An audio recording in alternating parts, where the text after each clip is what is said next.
After losing a billion-dollar deal due to cultural missteps, an Arab businessman crosses paths with a girl who speaks classical Arabic with remarkable fluency.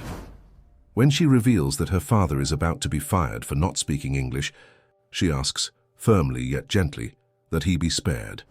Confronted with such pure courage, the businessman realizes that the true bridge between cultures is not born of power, but of compassion. Chapter 1. The Unexpected Encounter. The imposing glass tower of Reynolds International stood like a beacon against the Manhattan skyline, its sleek exterior reflecting the fading October sunset. Inside the 47th floor conference room, tension crackled in the air like static electricity. Mason Reynolds, CEO and heir to the Reynolds fortune, stared in disbelief as the Chinese investors gathered their documents and rose from their seats. "Mr. Zhao, please reconsider," Mason said, his voice strained with desperation. "This partnership would revolutionize sustainable energy across Asia." Li Zhao, head of the investment consortium, simply adjusted his tie.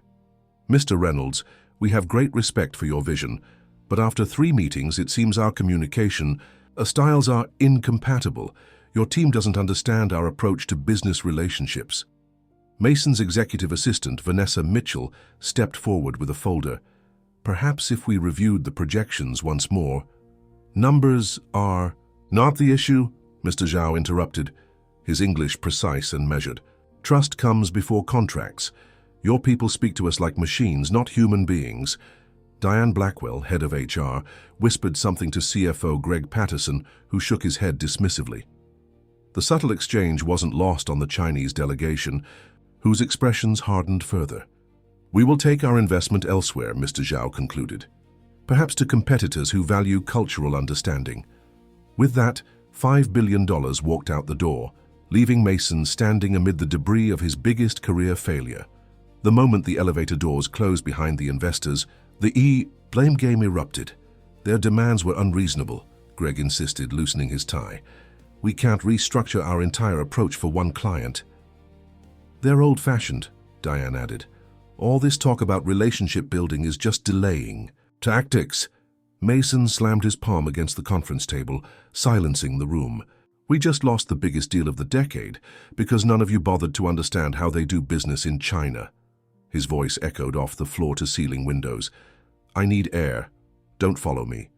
He stormed out, ignoring Vanessa's concerned call. The executive elevator whisked him down to the lobby, his mind racing with calculations of how much shareholder value had evaporated in the last hour. 20 years building Reynolds International from his father's modest engineering firm to a global powerhouse, and now this colossal failure threatened everything. The lobby was nearly empty as the workday ended. Mason loosened his tie, considering whether to call his driver or walk home to clear his head. That's when he heard it, a child's laughter, bright and innocent, cutting through his dark thoughts. Instinctively, he turned toward the sound. Near the security desk sat a little girl, no more than 7 years old, with golden brown hair pulled into neat pigtails. She wore a simple blue dress and scuffed sneakers, her legs swinging freely as she watched something on a tablet. What caught Mason's attention wasn't her presence, but what emanated from her device, a Chinese cartoon with characters speaking, rapid Mandarin. Curiosity momentarily displaced his frustration. Mason approached, intending only to pass by for a closer look when the security guard noticed him. "Evening, Mr. Reynolds," said the guard, straightening immediately. The little girl looked up, her hazel eyes widening slightly at the sight of the tall man in the expensive suit. But instead of shying away, she paused her video and smiled. "Hello," Mason said automatically, the courtesy ingrained after years of business etiquette. To his astonishment, the child responded in perfect Mandarin, "Nin hao, Reynolds Qiansheng." Her pronunciation was flawless, her tone confident but respectful. Mason stopped in his tracks. He'd spent years struggling with Mandarin lessons, and this child spoke with a natural fluency he'd never achieved. Switching to Mandarin himself, he replied with considerably more effort, "You speak Chinese very well. What's your name?" "Emma Thompson," she replied, still in impeccable Mandarin. "My daddy works here. He cleans the offices upstairs." She pointed vaguely toward the ceiling. Are you sad? You look sad. The directness of children never ceased to amaze Mason. He found himself answering honestly, "Yes, I had a difficult meeting." "With the Chinese people?" Emma asked, surprising him again. "I saw them leave. They didn't look happy either." Before Mason could respond, a man in a grey maintenance uniform hurried into the lobby. "Emma, sorry I'm late, sweetie. The 38th floor had a—" He froze when he saw who his daughter was talking to. "Mr. Reynolds, I'm sorry if she's bothering you, sir." "She's not bothering me at all," Mason said, switching back to English. "Your daughter speaks incredible Mandarin." The man, David Thompson according to his name badge, looked simultaneously proud and embarrassed. "Yeah, she's got a gift for languages. Picks them up like they're nothing." He placed a protective hand on Emma's shoulder. "We should get going, sir. Don't want to hold you up." "Actually," Mason found himself saying, "I'd like to talk with both of you for a moment, if you don't mind." David's expression shifted to concern. Mason realized how unusual this request must seem. A company CEO asking to speak with a maintenance worker and his child. But something about this encounter felt significant, like stumbling upon a rare element when you weren't even prospecting. "Maybe we could get some ice cream in the cafe," Mason suggested, noticing Emma's eyes light up. "My treat, of course."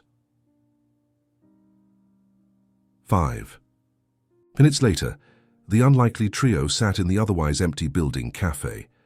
Emma licked her chocolate cone while Mason learned that she had taught herself Mandarin by watching cartoons, then received guidance from Dr. Lily Chen, a linguistics professor who volunteered at Emma's school. "She learned because of me," David explained quietly. "Foreign visitors are always getting lost in the building, asking for directions. I couldn't help them." His eyes lowered briefly. Emma noticed how frustrated they got, especially the Chinese business people, so she decided to learn their language. "I just wanted to help," Emma said simply, chocolate smeared on her upper lip. "People get scared when they can't talk to anybody. It's like being invisible." Her words hit Mason with unexpected force. Invisible. Wasn't that exactly how the Chinese investors had felt during those sterile, number-focused meetings? "How many languages do you speak now, Emma?" Mason asked. 4, she answered matter-of-factly. "English, Spanish, Mandarin, and I'm learning Arabic because the new security guard, Mr. Saeed, sometimes looks lonely." David checked his watch nervously. "Emma, we should really go. Your mum will be wondering where we are." "Of course," Mason said, standing. "Thank you for the conversation. It was illuminating." As they prepared to leave, Emma turned to Mason with the unfiltered honesty only children possess. "My daddy might not be here tomorrow. Ms. Blackwell said he has to go because he doesn't speak Chinese or know computers." David's face flushed, with embarrassment and something else, fear. "Emma, that's grown-up business. Mr. Reynolds doesn't need to hear about that." But Mason had already heard enough. The pieces fell into place with perfect clarity. Diane's workforce optimization initiative suddenly had a human face. This hard-working father, whose daughter possessed exactly the skills his company desperately needed. "David, would you mind coming to my office tomorrow morning at 9 a.m.? The maintenance worker's expressions cycled through surprise, confusion, and worry. "Sir, if this is about what Emma said—" "It's about several things," Mason interrupted. "All of them important." He handed David his personal business card. "Please don't be late." As he watched them leave, Mason felt something he hadn't experienced in years, a sense of purpose beyond quarterly reports and shareholder value. The irony wasn't lost on him. Hours after losing a deal worth billions because his team couldn't communicate effectively, he'd discovered a remarkable linguistic talent in the most unexpected place. He pulled out his phone and made 2 calls. The first to his assistant, "Vanessa, cancel my morning meetings tomorrow and find everything we have on David Thompson in maintenance, and contact Dr. Lily Chen at Columbia University's Linguistics Department." The second call was to Diane Blackwell. "Diane, about that staff reduction plan you presented last week, we need to talk, first thing tomorrow." As Mason finally left the building, the weight of the failed deal still pressed upon him, but alongside it grew something new, a fragile, tentative hope that perhaps he'd found not just a solution to his immediate business problem, but something far more valuable. Chapter 2. Bridges of Understanding. Mason arrived at his office earlier than usual the next morning. The city was still waking up, street vendors setting up their carts as yellow taxis weaved through the growing traffic. He found himself wondering how David Thompson commuted to work each day, whether he took the crowded subway or sacrificed precious income for the convenience of driving. "You're early," Vanessa remarked, appearing with his usual black coffee. Her efficiency had kept Reynolds International functioning through countless crises. "I have David Thompson's file. Not much there. Hired 3 years ago. Satisfactory performance reviews. Widower raising a daughter on his own." Mason accepted both the coffee and the thin folder. "Widower? I didn't know that. Emma's mother died when she was 4. Leukemia." Vanessa's expression softened. "Apparently, Thompson has never missed a day of work, even during his wife's illness." The revelation added another dimension to the situation. Mason scanned the file, noting David's previous employment, maintenance, positions at other corporate buildings, a stint in construction, military service before that. Nothing in his background suggested how his daughter had developed such extraordinary linguistic abilities. "Dr. Chen is coming at 10, Vanessa added. "And Diane is already here, pacing like a caged tiger outside your office." "Let her pace," Mason replied. "What about the Chinese delegation? Any word?" "They're scheduled to fly back to Beijing this afternoon. Mr. Zhao hasn't responded to our messages." Mason nodded, already formulating a plan. At precisely 9 a.m. his intercom buzzed. "David Thompson is here, sir." "Send him in." David entered cautiously, wearing the same grey uniform as yesterday but freshly pressed. His weathered hands revealed years of manual labor, contrasting with Mason's manicured appearance. "Please sit down," Mason gestured to one of the leather chairs facing his desk. "Coffee?" "No, thank you, sir." David perched on the edge of the chair, clearly uncomfortable in the CEO's spacious office with its panoramic views of the city. "I've been reviewing your employment history," Mason began, setting aside the folder. "You've been with us 3 years." "Yes, sir. I started in the loading dock, then moved to maintenance. And before that? Army. 10 years, then construction until my back couldn't take it anymore. Maintenance work is steadier." David's eyes darted around the office. "Mr. Reynolds, about what Emma said yesterday," Mason raised a hand. "Let's talk about Emma first. Her language abilities are remarkable. How did that start?" The question seemed to surprise David, who relaxed slightly. "It was after Sarah, my wife, passed. Emma stopped talking for almost 6 months. The therapist suggested finding activities that might engage her." A hint of a smile touched his lips. "One day I was cleaning the apartment and put on some cartoon for her. It happened to be in Spanish. When I came back, she was repeating phrases from the show. So you encouraged it?" "I couldn't afford much, but I got her a tablet and downloaded language learning apps. She took off from there." Pride momentarily overcame his nervousness. By the time she started school, she was already bilingual. When the school realized her talent, they connected us with Dr. Chen's community program for gifted kids. Mason leaned forward. "And the Mandarin?" "That started here, actually. Emma sometimes comes to work with me when her after-school program is closed. She noticed Chinese visitors struggling to communicate with the staff. One day, she just decided she was going to learn Chinese to help them." David shook his head, in wonder. "Dr. Chen says she has something called hyperpolyglottism, a rare ability to acquire languages rapidly." The office door opened without warning, and Diane Blackwell strode in, her expression a mixture of impatience and confusion. "Mason, we need to discuss the quarterly staffing adjustments before—" She stopped abruptly upon seeing David. "I didn't realize you were in a meeting." "I am," Mason replied evenly. "With Mr. Thompson, please join us, Diane. It concerns your department."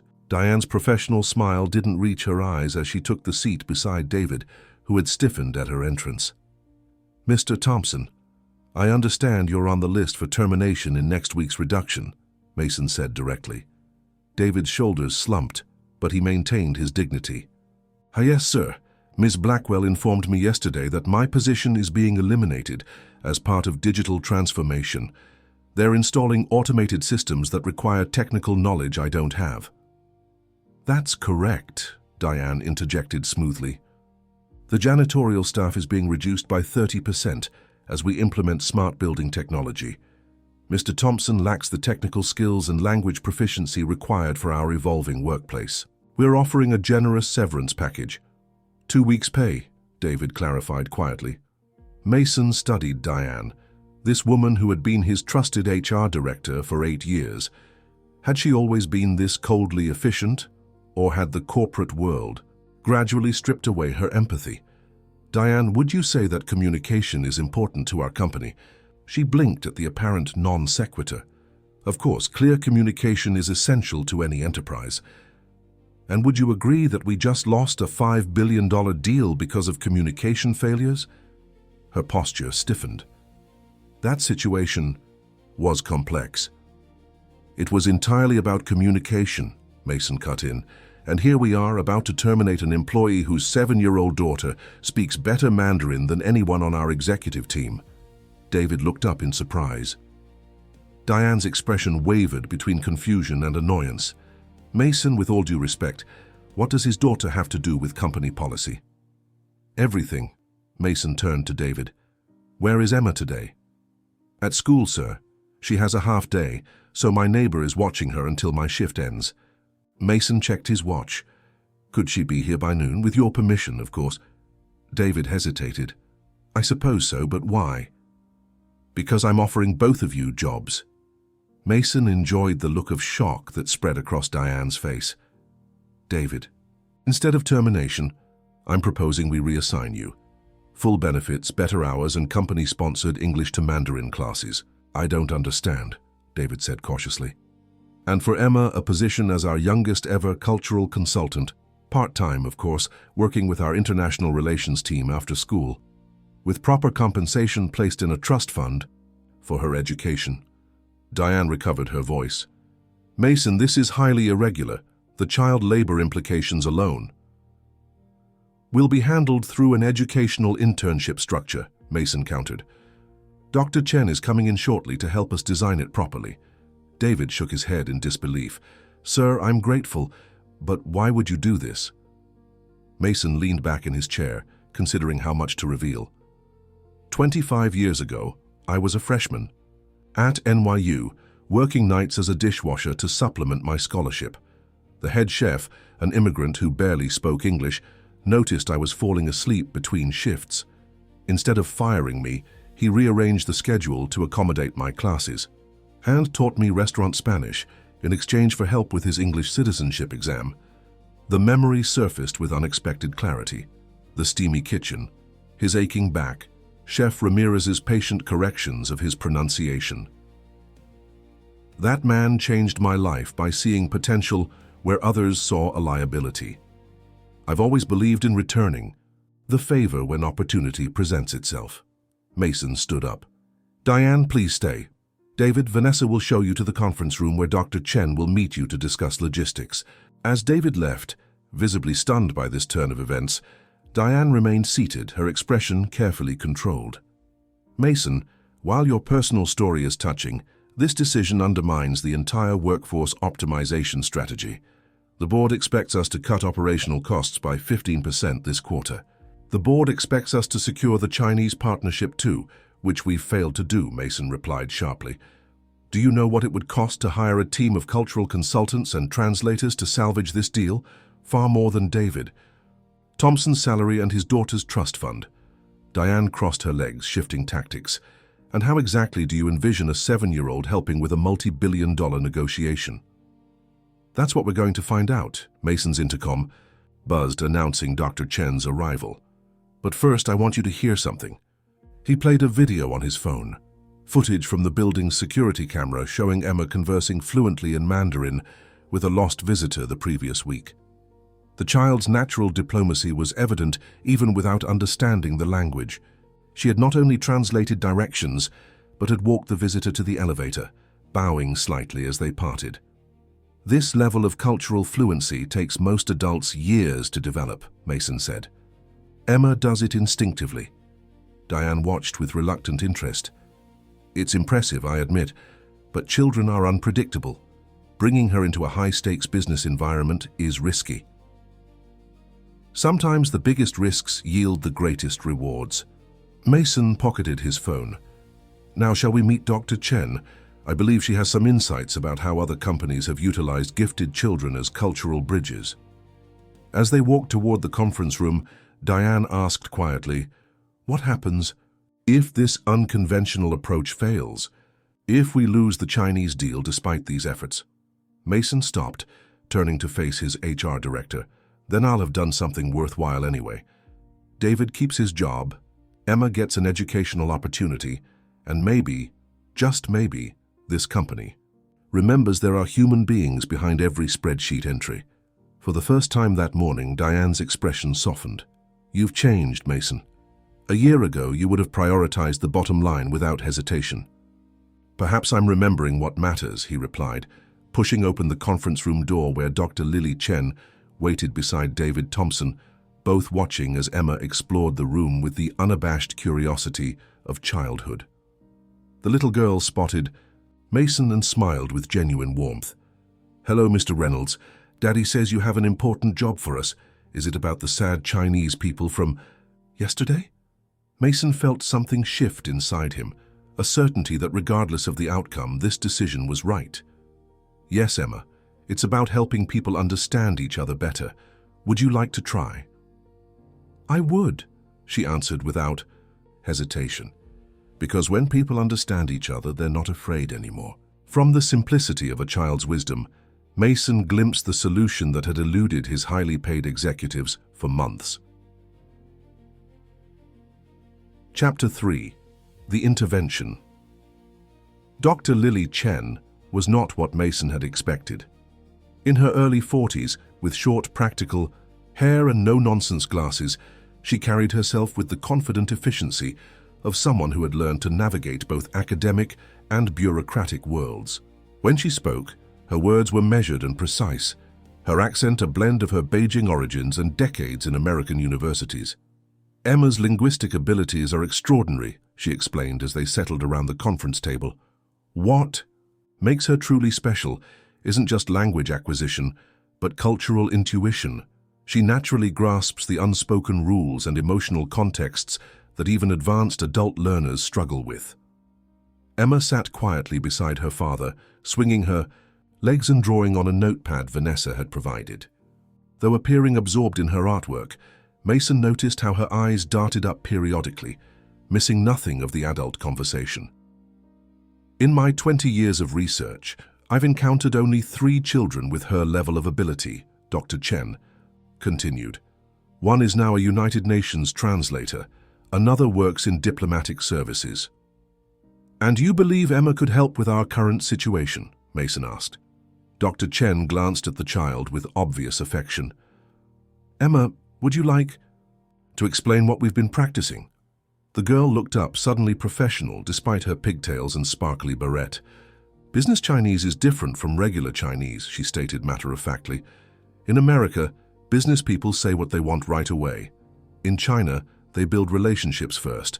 They don't like when you rush or only talk about money." Diane raised an eyebrow, clearly surprised by the child's insight. "Emma has been helping international students navigate American customs," Dr. Chen explained, "and in return they teach her the nuances of their cultures. It's a remarkable exchange program." David watched his daughter with quiet pride, though his posture remained tense. This world of executive decisions and corporate strategies was clearly foreign territory. "How would this work practically?"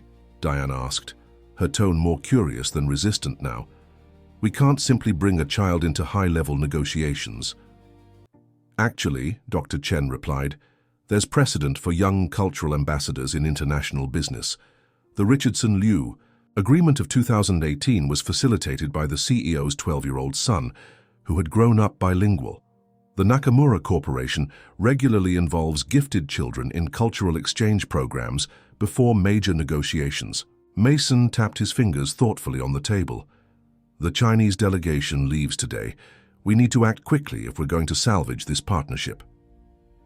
I've already taken the liberty, Vanessa interjected from the doorway, of contacting Mr. Zhao's assistant. They've delayed their departure until tomorrow morning pending your urgent communication. Mason smiled gratefully at his ever-efficient assistant. Thank you, Vanessa. Now we need a strategy. He turned to Emma, softening his tone. Emma, would you be willing to help us talk to the Chinese business people? They're very important to our company, but we haven't been very good at understanding them. Emma set down her crayon. Is that why they were angry yesterday, because you don't understand them? Exactly, Mason admitted. We've been speaking different languages, even when we're all speaking English. The child considered this with surprising seriousness. I can help, but you have to promise something first. What's that? Emma glanced at her father, then back to Mason. You have to tell everyone that my daddy gets to stay. Not just you and Ms. Blackwell, but everybody, so nobody can change their mind later. The room fell silent. The political acumen in this simple request would have impressed Mason, coming from a seasoned negotiator, let alone a 7-year-old. David looked mortified. Emma, you can't make demands of Mr. Reynolds. It's a fair condition, Mason interrupted, meeting Emma's steady gaze. You want public accountability. Smart. Emma nodded solemnly. Dr. Chen says that when promises are made in front of witnesses, they're harder to break. Mason felt a smile tugging at his lips. This child was teaching him negotiation tactics. I agree to your terms, Emma Thompson. In fact, I'll do one better. We'll announce both your father's new position and your special role at this afternoon's company meeting. Diane shifted uncomfortably. Mason, perhaps we should discuss the details more thoroughly before making public announcements. No, he said firmly. Emma's right. Public commitments are harder to reverse, and that applies to me as well. Dr. Chen beamed with obvious pride at her young protege. Emma has excellent instincts about power dynamics. The conversation shifted to logistics, how to approach the Chinese delegation, what role Emma might play, how to structure the interaction appropriately for a child her age. Throughout the discussion, Mason found himself repeatedly impressed by Emma's composure and insight. When Dr. Chen left for her afternoon lecture, promising to return later, and Vanessa took Emma to the cafeteria for lunch, Mason finally had a moment alone with David and Diane. I know this is unorthodox, he acknowledged, but sometimes unorthodox problems require unorthodox solutions. David leaned forward, his expression serious. Mr. Reynolds, I appreciate what you're trying to do, but I need to be sure Emma won't be exploited or put in an uncomfortable position. She's just a child. A valid concern, Mason agreed, which is why Dr. Chen will oversee every aspect of her involvement, and you'll be present throughout. This isn't about using your daughter. It's about creating an opportunity for cultural bridge building that benefits everyone, including Emma. Diane, who had been unusually quiet, finally spoke. I have to admit the child's abilities are remarkable, but David raises a good point about exploitation. The optics could be problematic. Only if we approach this cynically, Mason countered. If we're transparent about Emma's role as a cultural consultant and ensure proper compensation and educational benefits, we transform this from exploitation to opportunity. The office intercom buzzed, and Vanessa's voice came through. Mason, Greg Patterson and the executive team are demanding an emergency meeting about the Chinese delegation. They've heard rumors. Mason sighed. News traveled fast in corporate corridors. Tell them 1 hour, main conference room. He turned back to David. This may get complicated. Corporate politics can be ugly. I know something about politics, sir, David replied with unexpected firmness. 10 years in the military teaches you plenty about chain of command and power struggles. Mason reassessed the man before him. Perhaps he'd underestimated David Thompson, seeing only the maintenance uniform and not the intelligence and experience behind it. Fair point. Would you be comfortable attending this meeting? These executives can be intimidating. With all due respect, Mr. Reynolds, I've faced insurgent fire in Afghanistan. Your executives don't scare me. A hint of steel showed beneath David's humble exterior. What does concern me is protecting Emma. As it should, Mason agreed, feeling a growing respect for this father's priorities. Let's set some ground rules, then. Emma's welfare comes first. Her involvement is limited to appropriate interactions. Dr. Chen has final say on anything involving Emma's participation, and you have veto power if anything makes you uncomfortable. David considered this, then nodded. Those terms are acceptable. Diane looked between the two men, a calculating expression on her face. Mason, the board will question this unorthodox approach. They'll want metrics, projections, risk assessments. Then we'll give them what they always want, numbers, Mason replied. Calculate the cost of losing the Chinese deal versus the investment in our new cultural initiative. Frame it as an innovative approach to international relations that positions Reynolds International as a forward-thinking company. That's your specialty, isn't it, Diane? Making difficult decisions palatable to the board. A subtle shift occurred in Diane's demeanor. The faint recognition that she was being challenged to rise above mere cost-cutting to something more creative. I'll prepare the presentation, she said finally. But I want it on record that I've expressed concerns about involving a minor in corporate negotiations. Duly noted, Mason agreed. Now let's prepare for the executive team. They won't be easily convinced. When Emma returned from lunch, her face brightened with chocolate ice cream. Mason was struck again by the incongruity of the situation. This child, with her innocent enthusiasm and remarkable gifts, was about to be thrust into the cutthroat world of corporate politics. Was he making a terrible mistake? As if sensing his doubt, Emma approached his chair. Mr. Reynolds, are the other important people going to be mad about me helping? Mason considered lying, then thought better of it. Some of them might be. Emma, they're used to doing things a certain way. She nodded thoughtfully. That's okay. Dr. Chen says people get scared when things change, even grown-ups. Especially grown-ups. That's very wise, Mason replied, surprised by her perception. My mom used to say that too, Emma added quietly. Before she went to heaven, she said people who are scared are the loudest ones in the room. David's expression softened at the mention of his late wife. She was right about that, sweetheart. Mason felt a tightness in his chest. This child had already faced greater loss than many adults, yet maintained such emotional intelligence and resilience. Suddenly, the prospect of facing his resistant executive team seemed trivial in comparison. As 1 o'clock approached, the tension in Mason's office grew palpable. Vanessa appeared at the door, her expression concerned. They're all here. Greg has already questioned why the maintenance worker and his daughter are in the building without an assignment. Mason straightened his tie and stood. Then, let's not keep them waiting. It's time they learned that sometimes wisdom comes from unexpected places. David rose beside him, squaring his shoulders with military precision. Emma slipped her small hand into her father's, a gesture of both seeking and offering strength. Together, this unlikely trio headed toward the conference room, where the executive team of Reynolds International waited with mounting impatience. As they walked, Mason realized that whatever the outcome of this confrontation, something fundamental had already changed. His perception of what truly mattered in business and in life. Ready? He asked his companions as they paused outside the conference room doors. Ready, David confirmed with quiet dignity. Emma nodded, her expression suddenly solemn. Don't worry, Mr. Reynolds. Sometimes the smallest voice in the room is the one everyone needs to hear. With that profound observation hanging in the air, Mason pushed open the doors to face whatever came next. Chapter 4. The Challenge, the Fee. Conference room fell silent as Mason entered with David and Emma. 8 pairs of eyes locked onto the unlikely trio, particularly the child whose head barely cleared the edge of the massive mahogany table. Greg Patterson, the CFO, didn't bother to hide his irritation. Mason, what is the meaning of this? We're facing a corporate crisis and you're bringing in visitors. His emphasis on the last word made it clear he considered their presence inappropriate. Mason remained standing, gesturing for David and Emma to take seats near the door. These aren't visitors, Greg.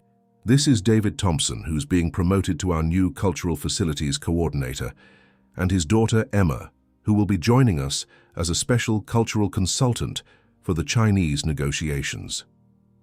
The reaction was immediate and predictable. Director of Operations Jeffrey Winters choked on his water. Marketing VP Carolyn Hughes exchanged incredulous glances with legal counsel Robert Stein. Only Vanessa, standing quietly in the corner taking notes, maintained her professional composure. "Is this some kind of joke?" Greg finally sputtered. "I've never been more serious," Mason replied evenly. "Yesterday we lost a $5 billion deal because our approach to the Chinese delegation was culturally tone-deaf.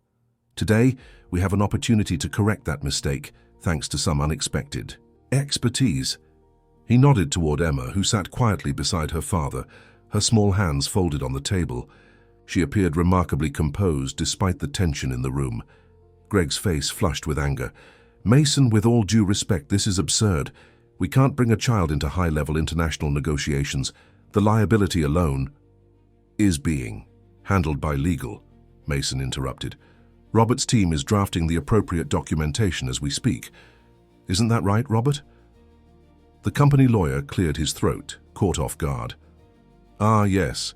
Ms. Blackwell briefed me earlier.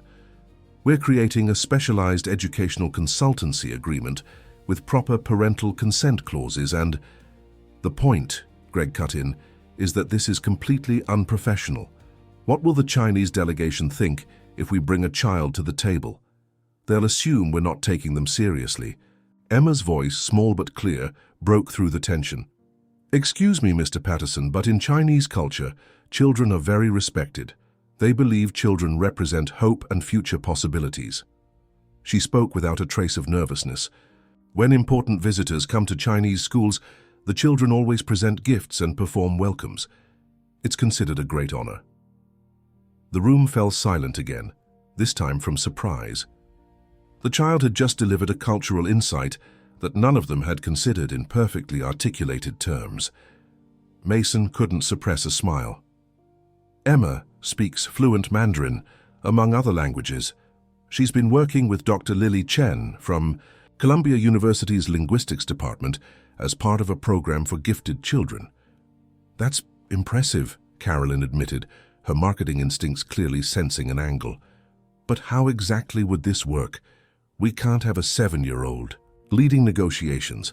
"Of course not," Mason agreed. "But Emma can help us understand where we went wrong and how to approach the delegation more effectively. Dr. Chen will be joining us shortly to outline the framework." Jeffrey Winters, always the pragmatist, leaned forward. "Let's assume for a moment this unconventional approach has merit. What's our timeline? The Chinese are leaving tomorrow." "I've arranged a dinner meeting tonight at the garden," Vanessa interjected. "Mr. Zhao has tentatively agreed pending confirmation of our new approach." David, who had remained silent until now, spoke up. "Emma has already helped dozens of Chinese visitors navigate this building. She understands their frustrations and expectations better than most adults." Greg scoffed. "With all due respect, Mr. Thompson, building directions are hardly the same as a multi-billion-dollar negotiation." "With all due respect, Mr. Patterson," David replied evenly, "understanding people is understanding people, regardless of the dollar amount involved." An uncomfortable silence followed this exchange. Mason was impressed by David's quiet dignity in the face of corporate condescension. Before anyone could respond, the conference room door opened and Dr. Chen entered, carrying a sleek leather portfolio. "I apologize for my tardiness," she said, her presence immediately commanding attention. "Ooh, university politics delayed me. I see we're discussing Emma's role in your negotiations." Mason performed quick introductions before Dr. Chen opened her portfolio and distributed several research papers. "These are case studies of successful, cross-cultural business negotiations involving young cultural ambassadors," she explained. "The Nakamura-Boeing Partnership, the Swiss-Indonesian Agricultural Treaty, and the Silicon Valley-Shenzhen Technology Corridor all utilized gifted children as cultural bridges." Robert Stein flipped through the documents with interest. "These are legitimate precedents. From a legal standpoint, this could actually work if properly structured. The question isn't, can we do this, but should we?" Greg insisted. We're risking the company's reputation on a Hail Mary pass. As opposed to what? Mason countered. The deal is already lost.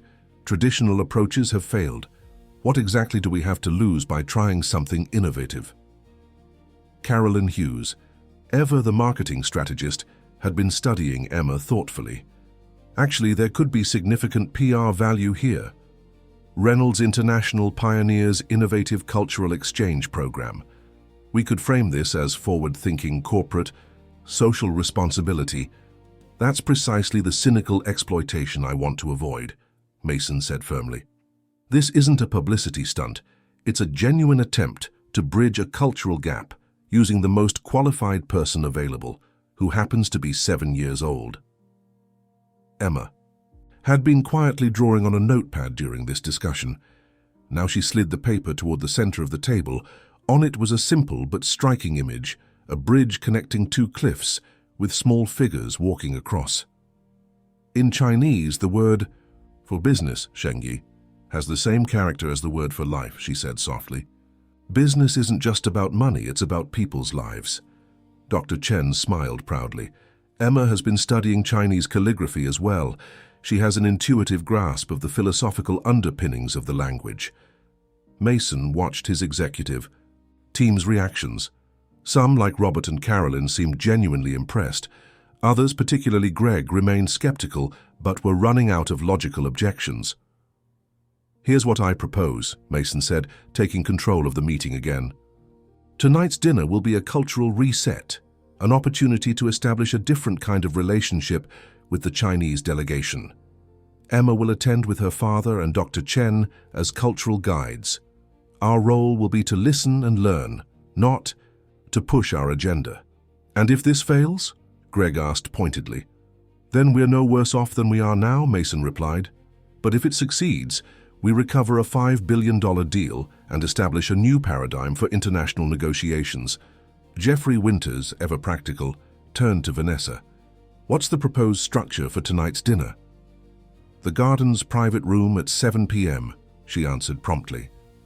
Traditional Chinese cuisine prepared by Chef Liu, formerly of Beijing's forbidden city restaurant.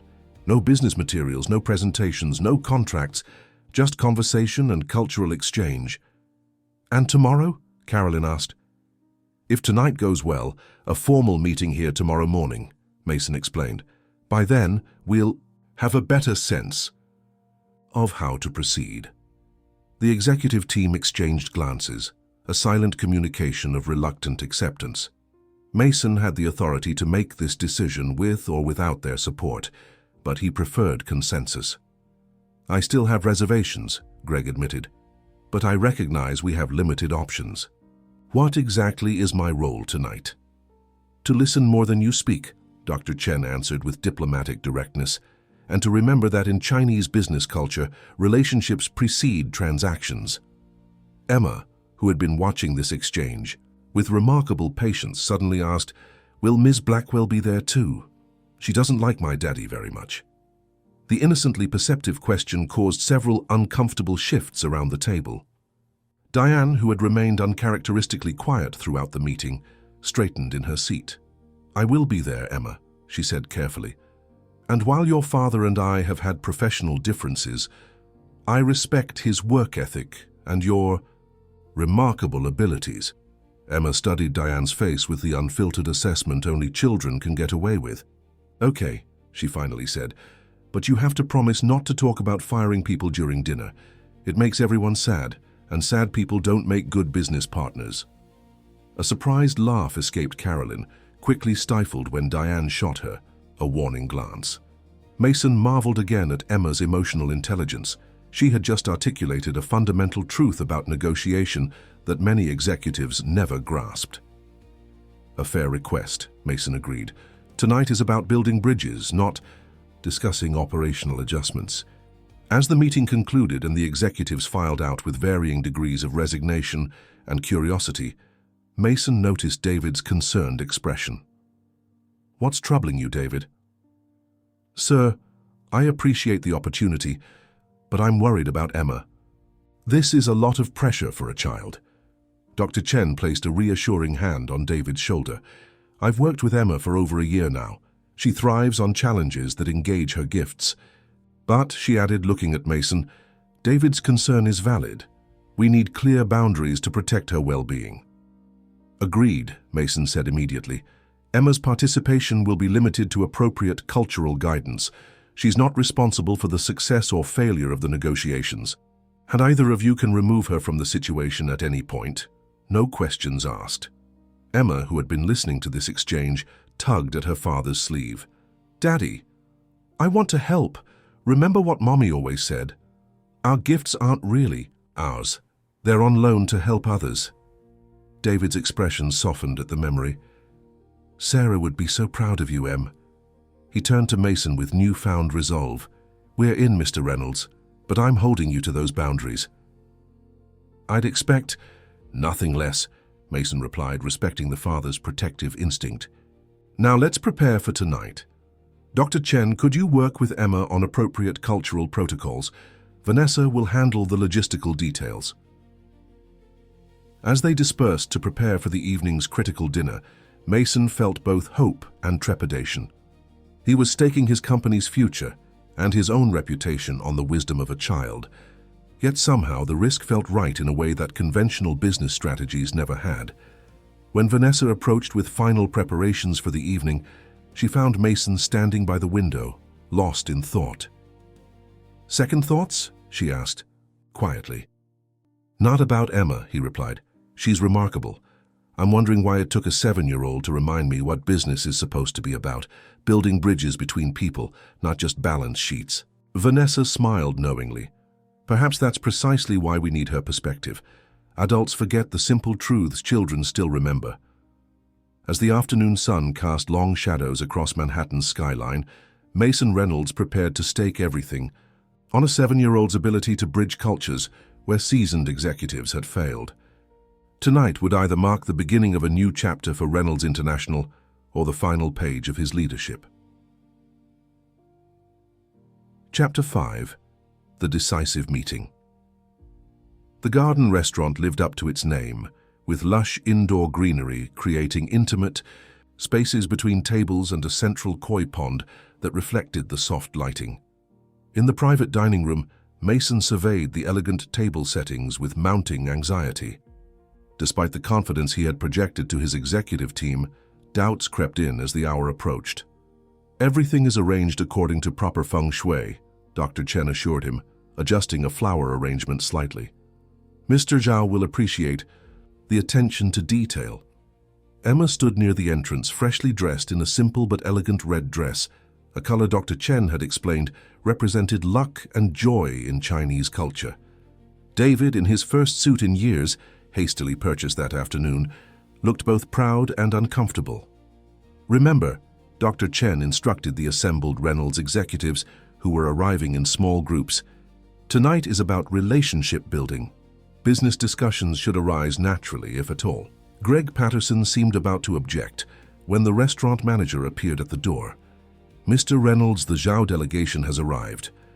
A collective tensing rippled through the Reynolds team. This was it. Their last chance to salvage a partnership worth billions. Li Zhao entered first, followed by 5 associates. Their expressions were politely neutral, the practiced mask of experienced negotiators who had already decided to walk away but were fulfilling a social obligation. Mason stepped forward with a practiced smile. Mr. Zhao, thank you for... But, before he could complete his greeting, Emma moved forward and performed a perfect traditional bow. Huanying nin zhao xian sheng, she said in flawless Mandarin. Women hian rongxing neng yu nin de guanglin. Welcome, Mr. Zhao. We are honored by your presence. The transformation in Li Zhao's demeanor was instantaneous. Surprise replaced diplomatic reserve as he replied in Mandarin, clearly testing the child's understanding.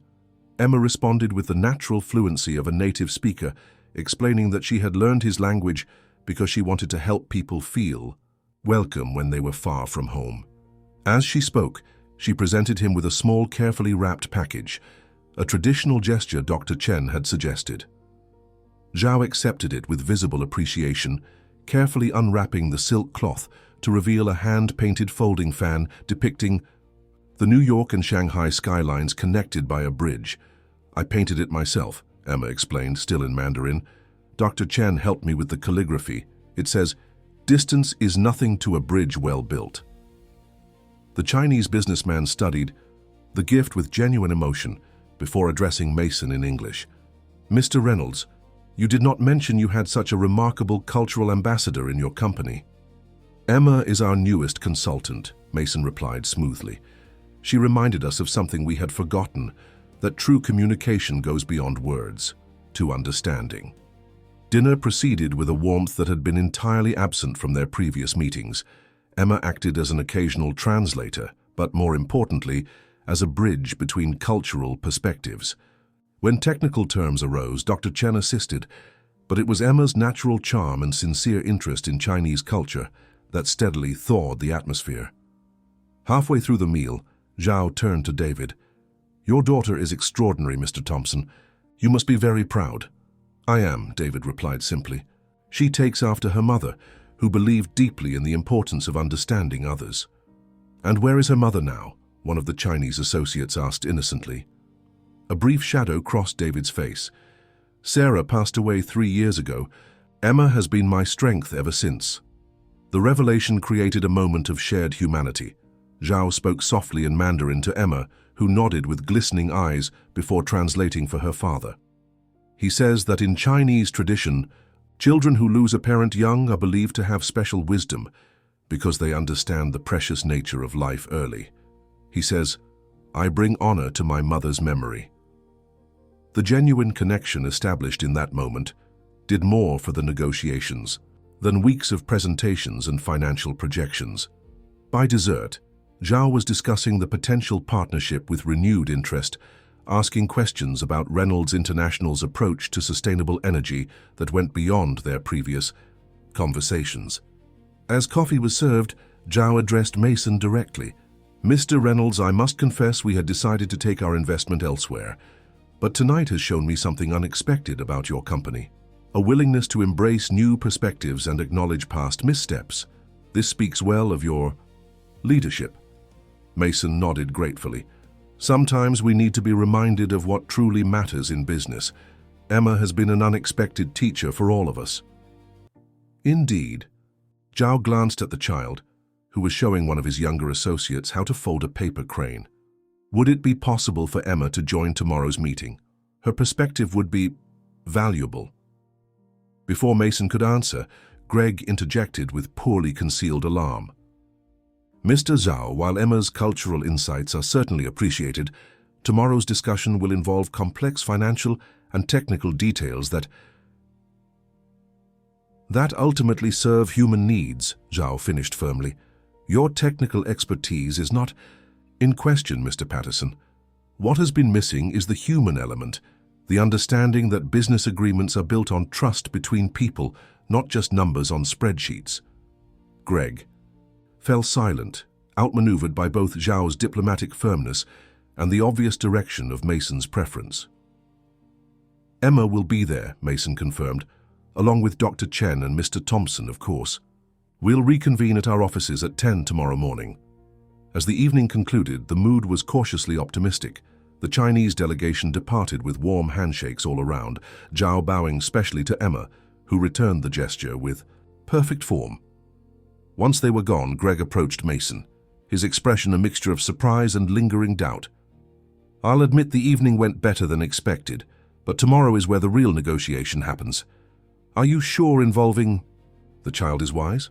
"What I'm sure of," Mason replied, "is that our conventional approach failed spectacularly. Emma's presence has already accomplished more than our entire strategy team." He lowered his voice to ensure David couldn't overhear. "But to address your concerns, we'll have the full technical team ready to handle the details once the relationship groundwork is established." Diane, who had observed the evening with calculating attention, joined them. "The optics are actually quite powerful," she admitted. "There's something compelling about seeing a child bridge these cultural divides. It humanizes the entire process." "This isn't about optics," Mason corrected her. "It's about authentic connection. That's what Emma creates, something we've engineered out of our corporate approach." As the Reynolds team dispersed into the New York night, Mason found himself walking beside David and Emma, who was fighting to keep her eyes open despite her excitement. "You were remarkable tonight, Emma," Mason said gently. "You've given us a second chance we wouldn't have had otherwise." "I just talk to them like they're people," she replied through a yawn. "That's what Mommy always said was the secret to making friends. Treat everyone like they matter, because they do." The simple wisdom silenced both men momentarily. David picked up his drowsy daughter, her head settling naturally on his shoulder. "We should get her home," he said. "Tomorrow will be another big day." Mason nodded, watching as they climbed into the company car he'd arranged. Tomorrow, indeed, would be crucial. The actual negotiations where billions of dollars and hundreds of jobs hung in the balance. Yet somehow, after witnessing Emma's natural diplomacy, he felt more confident than he had in months. Back in his penthouse apartment, Mason found himself unable to sleep. He stood at the floor-to-ceiling windows, gazing at the city lights below. For 20 years, he'd built Reynolds International with ruthless efficiency, measuring success in profit margins and market share. When had he forgotten that business was at its heart about people? His phone buzzed with a message from Vanessa. "Conference room prepared for tomorrow. Full technical team on standby. Dr. Chen has submitted protocol recommendations." Everything was in place for tomorrow's meeting, yet Mason knew the outcome would depend on something no corporate strategy could control: the genuine human connection that a 7-year-old girl had managed to establish where seasoned executives had failed. Morning arrived with crystal clarity, the kind of perfect autumn day that energized New York City. Mason arrived at the office early, reviewing the revised proposal and ensuring the conference room was arranged according to Dr. Chen's specifications: circular seating rather than the traditional opposing sides, symbolizing partnership rather than opposition. The Reynolds team gathered first, tension evident beneath their professional exteriors. Emma arrived with David and Dr. Chen, the child noticeably more subdued than the previous evening. "Are you nervous?" Mason asked her quietly. Emma nodded. "A little. But Daddy says being nervous just means you care about doing something right." Mason smiled at the wisdom. "Your daddy is a smart man." At precisely 10 o'clock, the Chinese delegation arrived.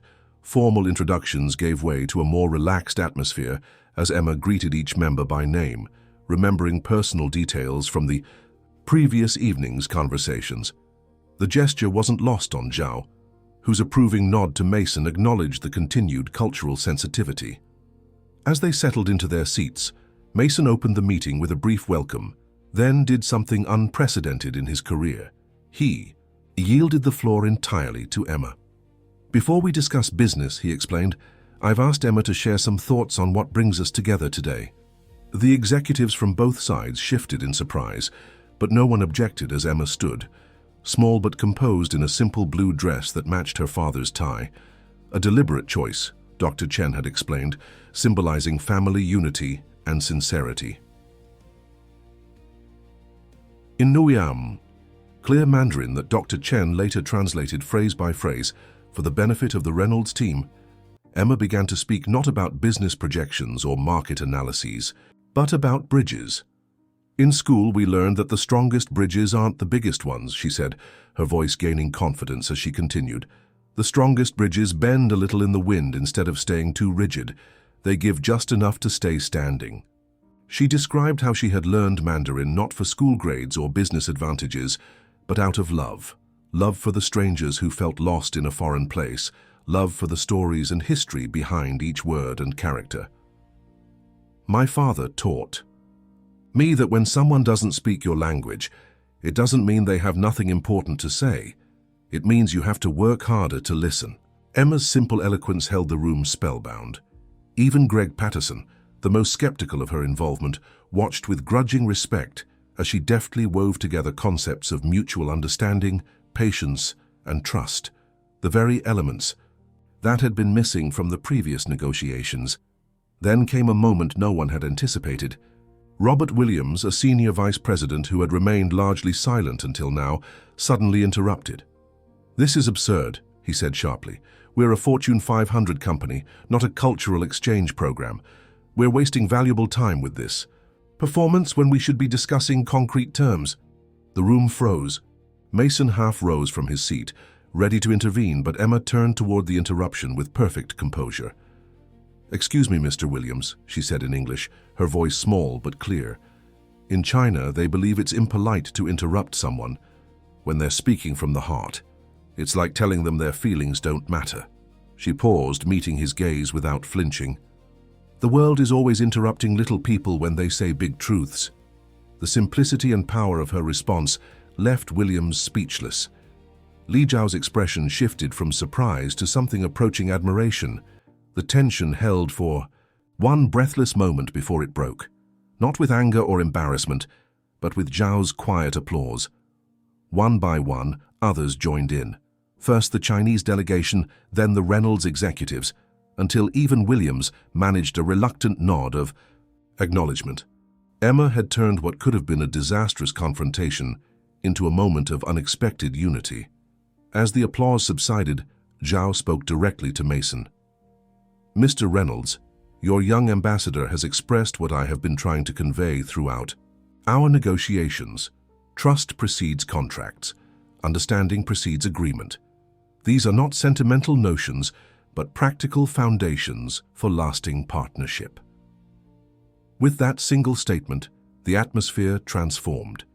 The meeting proceeded into technical discussions, with Emma occasionally offering cultural context when communication seemed to falter. By noon, the framework of a revised agreement had been established, one that respected Chinese priorities for relationship building while meeting Reynolds International's financial objectives. When the meeting adjourned for lunch, Mason watched as Emma chatted comfortably with members of both delegations, bridging the divide with her natural warmth and curiosity. The transformation was remarkable, from adversarial negotiation to collaborative partnership, catalyzed by a child's straightforward wisdom. David approached Mason, his expression a mixture of pride and wonder. "I never imagined," he began, then shook his head, words failing him. "Neither did I," Mason admitted. "She's changing more than just this deal, David. She's changing how we think about business itself." As the day continued, the partnership that had seemed irretrievably lost took new shape, stronger, more flexible, and more human than before. By late afternoon, when preliminary agreements were signed, Mason knew they had witnessed something rare in corporate America, a negotiation where success was measured not just in dollars, but in genuine human connection. Emma's bridge had been built, now they would all cross it together. Chapter 6. Setbacks and Resistance. The initial elation following the successful negotiation with the Chinese delegation lasted precisely 3 days. On Monday morning, Mason arrived at his office to find an urgent message from the board of directors requesting his immediate presence. The terse wording left little doubt about their mood. "They've caught wind of our unconventional approach," Vanessa explained as they rode the elevator to the top floor. "Robert Williams has been particularly vocal." Mason straightened his tie, preparing for battle. Not surprising, Emma shut him down rather publicly. "It's more than wounded pride," Vanessa cautioned. "He's framed it as a liability issue, claiming we exploited a minor and exposed the company to potential lawsuits." The boardroom fell, silent as Mason entered. 12 faces turned toward him with expressions ranging from curiosity to outright hostility. Margaret Winters, the board chairwoman, spoke first. "Mason, we've called this meeting to address concerns about the unusual methods employed in securing the Chinese partnership." "You mean our successful methods?" Mason corrected gently. "The deal is back on track, with improved terms for both parties." Robert Williams leaned forward, his jaw tight. "At what cost? Bringing a child into high-stakes negotiations? The potential liability exposure alone has been thoroughly addressed by legal," Mason interrupted. "Emma Thompson participated as a cultural consultant under a properly structured educational agreement with full parental consent and professional oversight." "That's not the point," Williams persisted. "It sets a dangerous precedent. What's next, hiring kindergartners as marketing consultants?" A few nervous chuckles circulated around the table, quickly silenced by Mason's steady gaze. What's next, he said evenly, is recognizing that innovation sometimes requires unconventional approaches. Emma Thompson possesses extraordinary linguistic and cultural abilities that proved invaluable in a critical situation. Margaret tapped her pen thoughtfully. No one disputes the outcome, Mason. The board is simply concerned about the methods, and more importantly, the public perception. Public perception? Mason raised an eyebrow. You mean the universally positive coverage we've received? Perhaps you've seen the Wall Street Journal piece praising our innovative approach to cultural bridge building. He slid several news clippings across the table. Business publications highlighting Reynolds International's creative solution to a cross-cultural impasse. The Chinese business press had been particularly complimentary, with one prominent publication calling it a refreshing departure from Western corporate rigidity. Williams remained unconvinced. Media attention fades, potential lawsuits don't. What happens when this child grows up and decides we exploited her? Or when competitors start claiming we used emotional manipulation in negotiations? That's enough, Robert, Margaret interjected. We're not here to indulge in hypothetical catastrophizing. We're here to understand the situation and ensure proper protocols were followed. She turned to Mason. Walk us through the arrangement with the Thompson family. For the next 30 minutes, Mason detailed the carefully structured agreement created under Dr. Chen's guidance and reviewed by their legal team. Emma's involvement was limited to appropriate cultural consulting, with compensation directed to an educational trust fund. The child's well-being had been paramount throughout, with her father present at all times.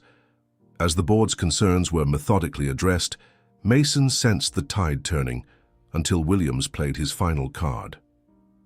There's one more issue, he said, sliding a folder across the table. Our investors in Dubai and Saudi Arabia have expressed discomfort with this approach. Cultural sensitivities regarding children in business contexts are different in the Middle East. They're suggesting we present a more professional face moving forward. Mason opened the folder to find messages from several key Middle Eastern investors questioning the wisdom of involving a child in negotiations. The implication was clear. Maintain a traditional corporate image or risk losing significant investment capital. So there it is, Mason said quietly. The real concern isn't legal or ethical, it's financial.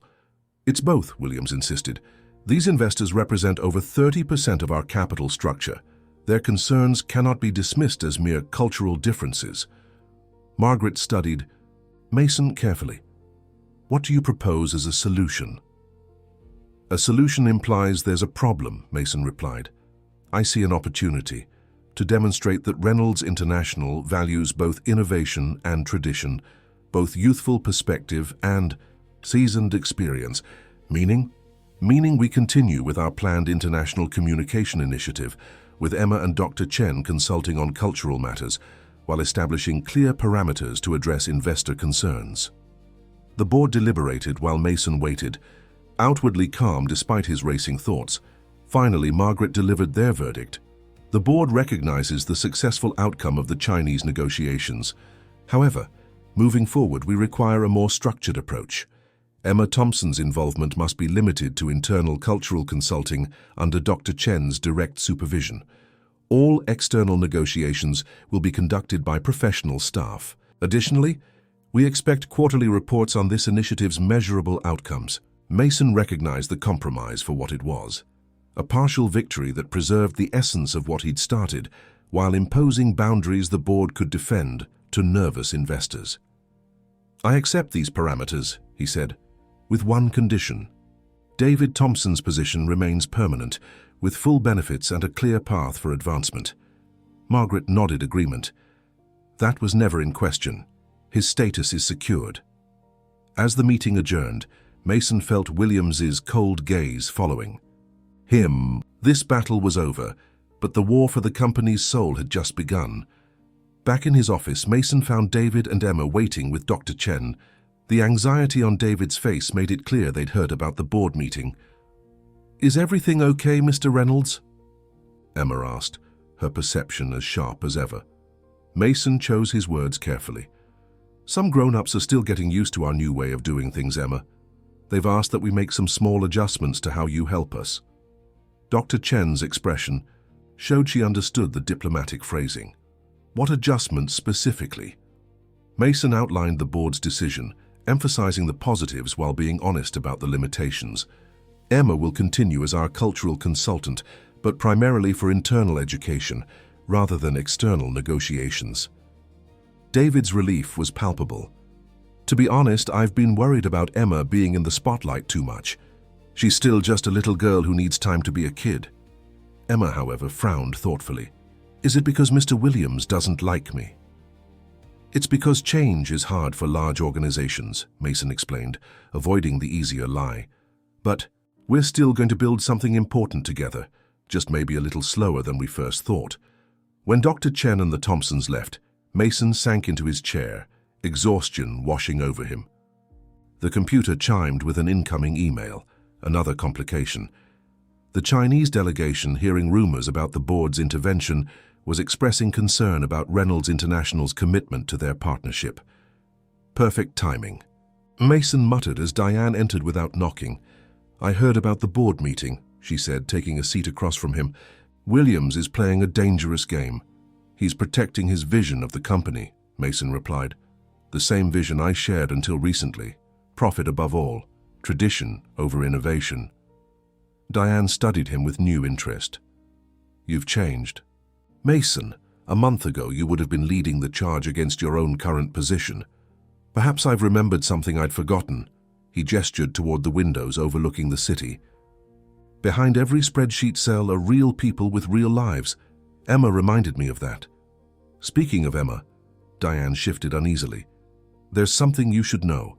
HR received an anonymous complaint about her presence in the workplace, claiming it creates a disruptive and unprofessional atmosphere." Mason's jaw tightened. "Williams?" "Most likely. I've put the complaint on hold, but it's a warning shot. He's not finished fighting this." Before Mason could respond, his phone rang, Vanessa, with yet another crisis. The scheduled press announcement about the Chinese partnership was being questioned by their PR team, who wanted to minimize Emma's role following the board's decision. "It's like swimming against the tide," Mason sighed after hanging up. "That's how change always feels," Diane replied, surprising. Him with her support. "For what it's worth, I think you're right about this. Emma Thompson has something remarkable to offer, something we desperately need." "Your conversion is unexpected," Mason noted with mild suspicion. Diane smiled ruefully. "Let's just say, watching a 7-year-old demonstrate more emotional intelligence than our entire executive team was. Illuminating. But make no mistake, the resistance has only begun. Williams has allies throughout the company, and change threatens people." As if confirming her warning, Mason's email chimed again. The Chinese delegation was requesting an urgent call to discuss concerning developments regarding the cultural bridge that made our partnership possible. The rest of the day unfolded in a series of diplomatic firefighting efforts. Mason reassured the Chinese partners, negotiated with the PR department, and fielded concerned calls from other executives. By evening, a fragile compromise had been reached. Emma's role would continue but with modified visibility, and Dr. Chen would take a more prominent position as the initiative's official director. When Mason finally left the office, the autumn evening had turned chilly, reflecting his mood. He decided to walk home, needing time to clear his head. Halfway there, he found himself outside Emma's school, where lights still burned for an evening parent event. On impulse, he entered. The Tao. School hallways bustled with families examining student artwork and science projects. Mason wandered through the displays until he spotted Emma's name on a project titled Bridges Between People. Her colorful illustration showed figures of different colors and sizes holding hands across gaps, with words in multiple languages flowing between them. "She won first place," a voice said behind him. David Thompson stood there, looking more comfortable in casual clothes than he had in his borrowed suit. The judges were impressed by her understanding of cultural communication. "As they should be," Mason replied. "She understands more about human connection than most adults ever learn." David nodded toward a classroom where Emma was eagerly showing something to a group of children and parents. She's teaching them basic Mandarin phrases. The principal asked her to share what she knows after hearing about her work with your company. Watching Emma's animated teaching, her small hands forming the shapes of Chinese characters in the air, Mason felt a renewed certainty about the path he'd chosen. The board has concerns, he admitted to David. Pressure from certain investors, fears about setting precedents. I figured as much, David replied. Corporate politics hasn't changed much since my military days, just different uniforms. We'll navigate it, Mason promised. The initiative is too important to abandon. David's expression grew serious. Mr. Reynolds, I appreciate everything you've done for us, but Emma's well-being comes first. If this becomes too contentious, I understand. Completely, Mason assured him, and I share your priority. This was never about using Emma's abilities. It was about creating a space where those abilities could flourish while helping others. Their conversation was interrupted when Emma spotted them and came running over, excitement radiating from her. Daddy, Mr. Reynolds, my teacher says I can start a language club at lunch. I'm going to teach kids how to say hello in different languages so nobody feels left out on the playground. Her enthusiasm was contagious, momentarily dispelling Mason's concerns about boardroom politics and investor pressure. This was what mattered, creating opportunities for genuine connection in a world determined to erect barriers. That's wonderful, Emma, he said sincerely. You know, no matter what happens with our project at Reynolds International, what you're doing here at school might be even more important. She considered this with surprising seriousness. Dr. Chen says little changes can make big differences over time, like how water can turn a rock into sand if it keeps trying long enough. Dr. Chen is very wise, Mason agreed, and so are you. As he bid them good night and continued his walk home, Mason found his determination solidifying. The resistance from Williams and the board wasn't just about corporate image or investor relations. It was about maintaining a status quo that valued profit over people, transactions over relationships. Emma's simple wisdom offered an alternative. Vision, one where business could serve human connection rather than the reverse. The path forward wouldn't be easy, but watching her teach other children had reminded him why it mattered. Back in his penthouse, Mason poured himself a rare glass of whiskey and stood at the windows overlooking the glittering city. Tomorrow would bring new challenges, but tonight he allowed himself to imagine possibilities.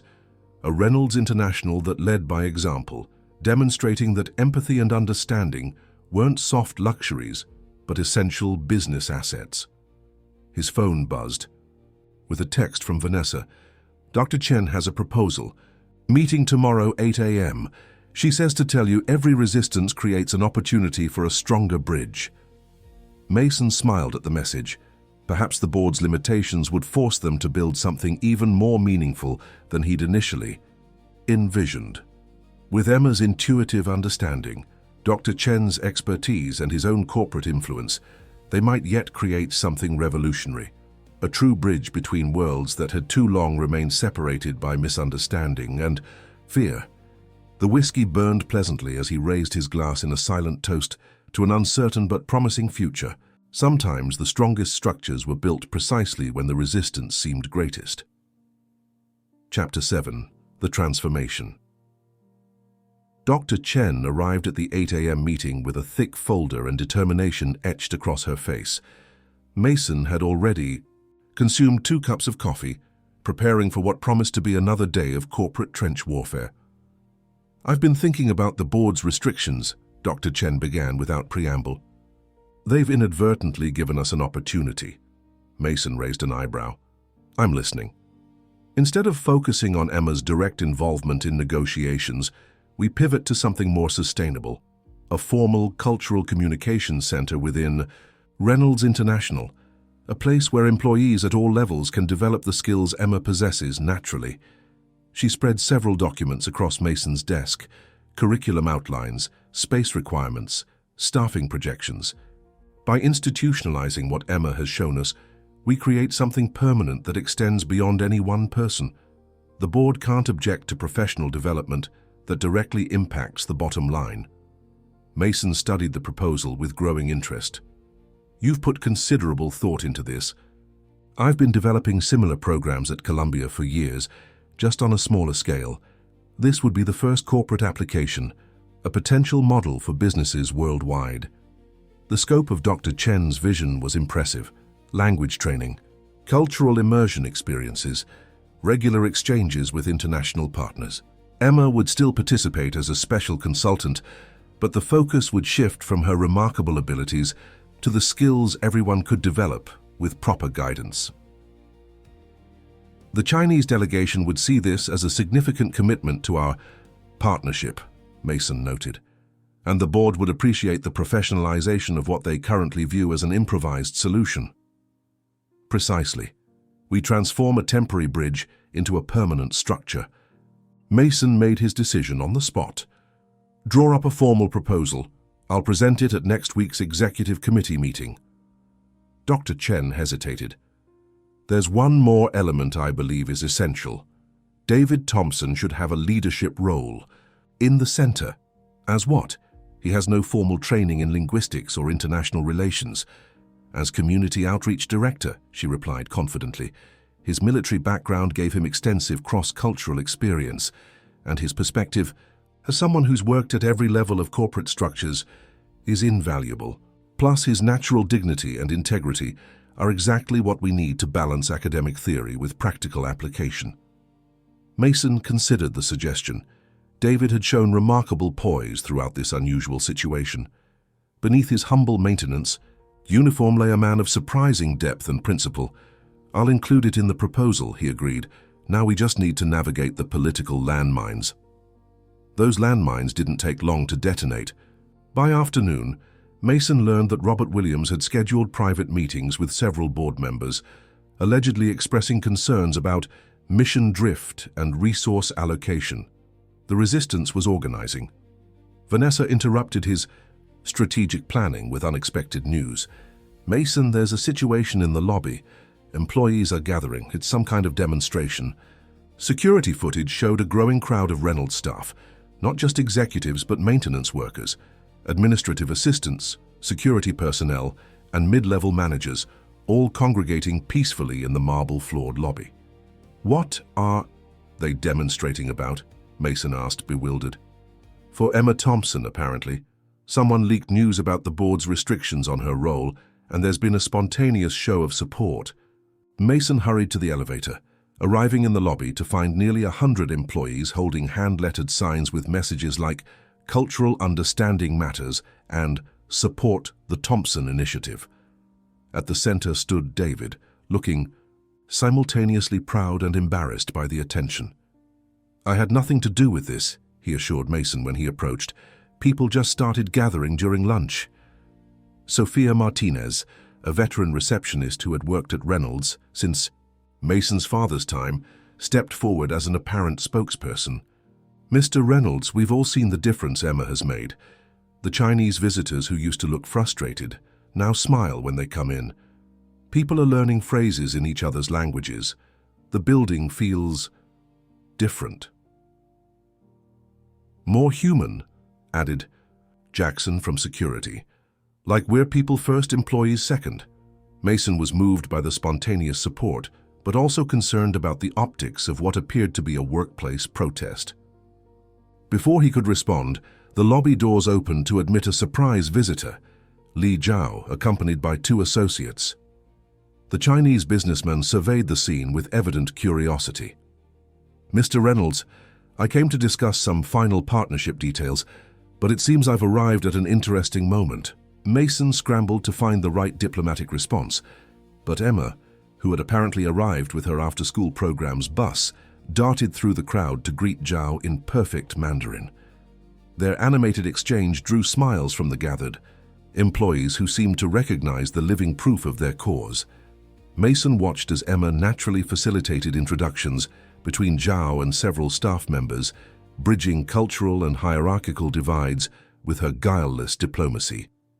"This is most illuminating," Zhao commented to Mason.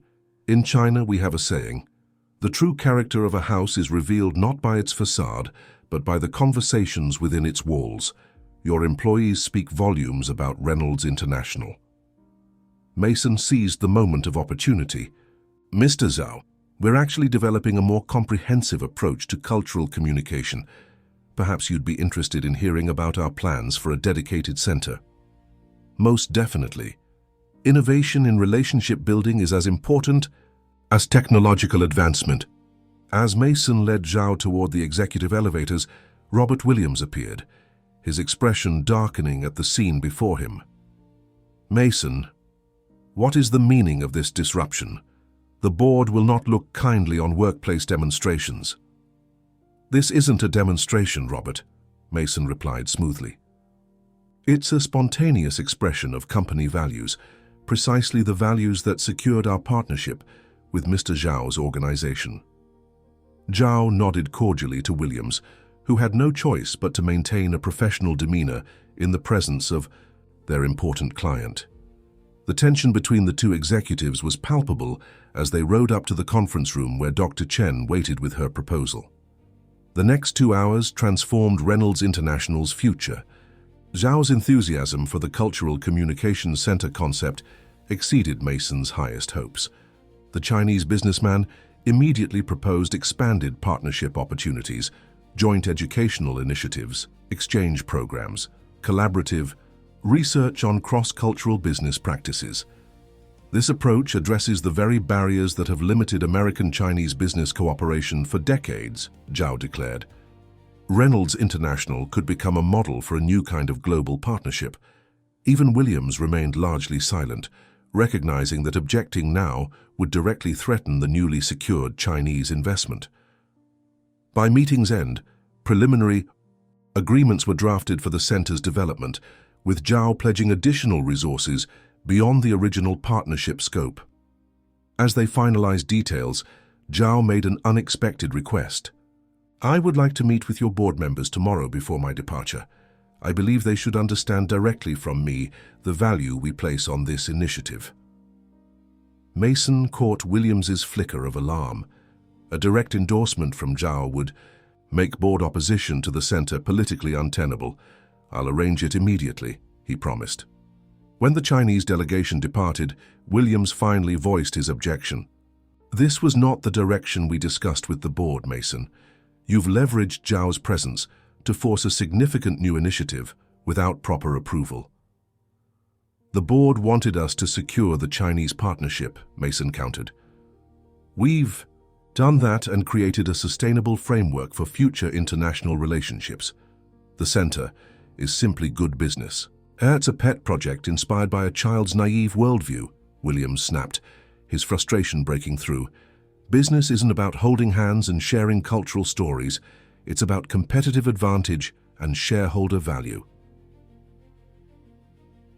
Mason studied the man who had once been his mentor when he'd first joined the company.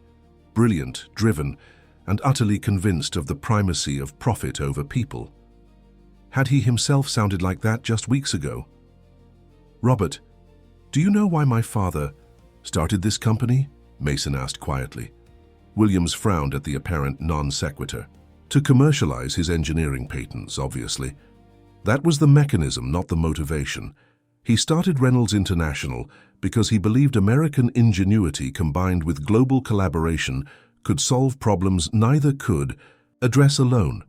Somewhere along the way, we reduced that vision to quarterly earnings reports. Idealism doesn't keep the lights on, Williams retorted. Neither does short-sighted pragmatism. Look at the results. A partnership worth billions nearly lost because we couldn't see beyond our cultural blinders. Emma Thompson didn't just save a deal. She reminded us of a better way to do business. Their philosophical standoff was interrupted when Vanessa entered with urgent news. The employee gathering had evolved into something more organized. A petition signed by over 200 staff members expressing support for the Cultural Communication Initiative and specifically requesting that both David and Emma Thompson remain involved. It's gone viral within the company, Vanessa explained. Even senior managers are signing it. Mason couldn't suppress a smile at the organic momentum building behind the vision. It seems the company has made its position clear. Robert, The question is, will you continue fighting this or help us build it properly? Williams's expression revealed his internal conflict, a career-long commitment to traditional corporate values, battling against undeniable evidence of changing times. "I'll reserve judgment until after Zhao meets with the board," he said finally. "But don't mistake my caution for surrender." The board meeting the following morning exceeded even Mason's expectations. Li Zhu delivered a masterful presentation on the competitive advantages of cultural fluency in global markets, citing Reynolds' emerging center as a pioneering approach that his consortium was eager to support. The financial projections were compelling: expanded partnerships across Asia, preferred vendor status for Reynolds technology, and joint research initiatives worth potentially billions over the next decade. Margaret Winters, ever the pragmatic chairwoman, summarized the board's position after Zhao departed. While the genesis of this initiative was unconventional, its business case appears sound. The board approves the Cultural Communication Center's development with quarterly performance reviews and appropriate oversight. Williams remained stone-faced but offered no further objection. The tide had turned decisively. With formal approval secured, the real work began. Over the next 3 months, Reynolds International transformed an entire floor of their headquarters into the Center for Cultural Communication. Dr. Chen resigned her university position to become its first director, with David Thompson serving as Community Outreach Coordinator. Emma's role was carefully structured as a special consultant through an educational partnership with her school, allowing her to contribute while maintaining appropriate boundaries for a child her age. The center quickly became more than Mason had envisioned.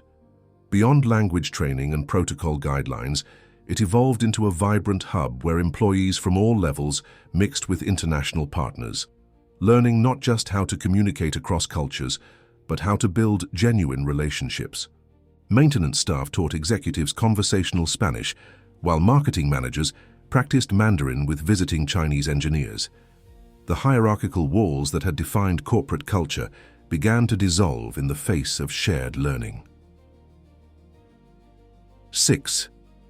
Months after the center's inauguration, Reynolds International hosted a formal celebration.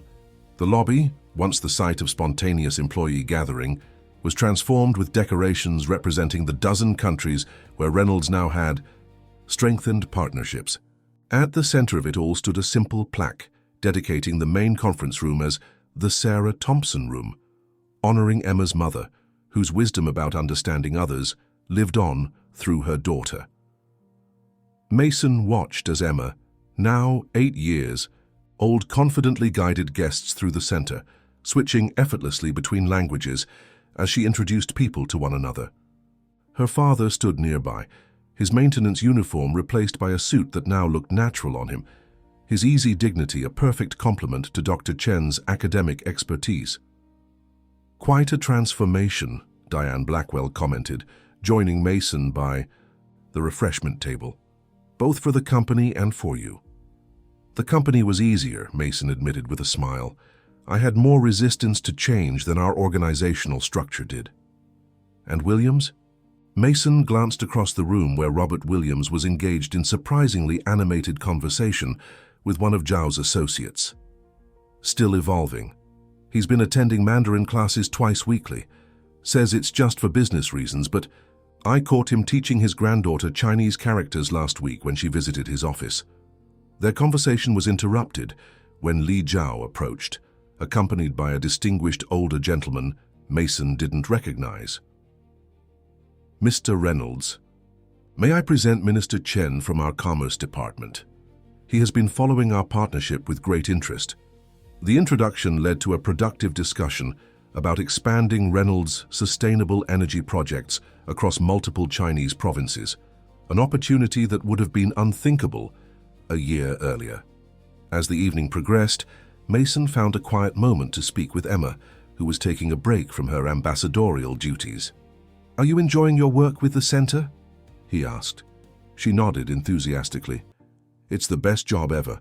I get to help grown-ups remember how to make friends." The simplicity of her description made Mason laugh. "That's exactly what you do, and what this company needed most." Emma's expression grew momentarily serious. Dr. Chen says we're building a living bridge, not just between countries, but between people's hearts. That's what Mommy would have wanted. Your mother would be incredibly proud of you, Emma. We all are. Their conversation was interrupted by a commotion near the entrance. A group of visiting Japanese executives had arrived early for next week's negotiations. Looking momentarily disoriented in the crowded lobby, their discomfort was visible until Emma approached them with a perfect traditional greeting in Japanese. Mason watched as tension melted into smiles of appreciation. The scene perfectly encapsulated everything the center represented, the simple human connection that transcended corporate structures and cultural differences. Later that evening, as the celebration wound down, Mason found himself standing with David Thompson near the memorial plaque for Sarah. "I never properly thanked you," Mason said quietly. David looked puzzled. "For what? You're the one who saved my job and created all this. For reminding me what matters. Your daughter showed me that business without humanity is just numbers on a page. You showed me that dignity doesn't come from titles or corner offices." David considered this, then offered his hand. "Sarah used to say that the most important bridges are invisible. They're the connections between people that can't be seen, only felt." As they shook hands, Mason felt the truth of those words. The most valuable transformation hadn't been to the company's structure or even its culture, but to the way people within its walls saw one another, not as functions or titles, but as human beings with gifts to share. 1 year to the day after Emma had first greeted Li Zhao in perfect Mandarin, Reynolds International was featured in Harvard Business Review as a case study in innovative corporate culture. The article highlighted how a chance encounter with a multilingual child had catalyzed a fundamental rethinking of how business relationships were built. The Center for Cultural Communication became a model studied by corporations worldwide. Emma, now 9, occasionally gave presentations to visiting executives about her experiences, always emphasizing the same simple truth. Understanding isn't just about words. It's about really seeing other people. On a crisp autumn afternoon, much like the one when their paths had first crossed, Mason sat with Emma and David in the Sarah Thompson room, watching as construction began on a new wing of the center, an educational space where children from around the world would come to learn the art of bridge building across cultures. "Did you ever imagine this would happen?" Mason asked David. "When you were mopping floors and worrying about being fired?" David shook his head, watching his daughter who was sketching designs for the children's area. "Never. But Sarah always said Emma would change the world someday. I just didn't expect it to start so soon." Emma looked up from her drawing, catching the end of their conversation. "I didn't change the world," she corrected matter-of-factly. "I just helped people listen to each other. The rest happened by itself." Mason smiled at her characteristic modesty. Perhaps that was the most important lesson of all, that the greatest transformations often began with the simplest acts of understanding. A child had built a bridge with words of welcome, and an entire company had found the